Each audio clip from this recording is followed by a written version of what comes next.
somewhere first. But at the end of the day, both of it also the doctor will do the imaging.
Dari 1, 2, 3. So ini adalah mostly untuk downhill, open. That mean lembut lah. Suspension dia lembut. Kalau yang ni tengah-tengah. Nak kata lembut sangat tak, nak kata keras sangat pun tak. Ini firm, that mean dia keras. Okay. Dia keras tapi dia still boleh function. Cuma untuk climbing senang sikit lah. Sama je macam kat depan pun sama. Kat sini ada open, firm. Tengok open. Open all the way, downhill. Dan firm ni paling keras lah. Untuk paling keras, kita boleh pusing. Kat sini kita tak kisah. Nak letak kat sini pun boleh, kat mana-mana tak kisah. Kalau sistem tak ada. Kalau abang, okay. Sekarang tengok ni, saya tekan open. Dia lembut. Okay. Kalau saya pada firm, dia keras. Saya tekan dengan force yang sama. Tapi dia still boleh gerak. Okay, then kat sini, dia punya rebound.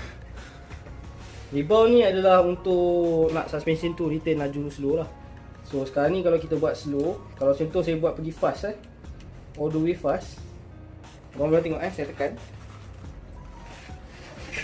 Tengok. Oh. Kalau laju sangat bahaya, boleh senang endo apa semua. Kalau boleh untuk temporary ni kita akan set pada tengah lah. Tengah, okey. So kalau kat sini kita kena kira lah berapa click dia. 7, 8, 9, 10, 11, 12, 13, 14, 15. So ada 14. So abang tengok sini kalau kita pusing clockwise dia slow. Kalau kita pusing anti clockwise dia laju. Okey. Dia laju lah. So kat sini ada indicator lah slow dengan fast. Depan pun sama juga, dia punya indicator dekat sini. Okay, sini tak ada apa-apa. Angin side. So kat sini adalah kalau contoh fork tu keras sangat ke atau lembut, abang boleh tambah angin lah. Tambah angin kat sini, ni dia punya valve. Kalau rebound laju slow, yang ni sama macam belakang. Open downhill, trail untuk climbing. Kalau ni rebound, dia kat bawah ni, abang kena buka cap ni. So buka cap, dia pun sama. Laju, kalau minus slow lah. So biasa kat sini kita pun set up 7 juga. Temporary lah untuk sekarang. Ada sword. Abang buka dia, tekan ni, then tarik keluar. Dalam dia ada bagi 2-3 sleeve lah. Bawah ada tool. Eloknya berhenti ke apa, tolonglah simpan simpan dalam poket ke apa semua. Masuk, dia ada groove. Follow groove. Masuk ikut groove ni. Then tekan. Then lock.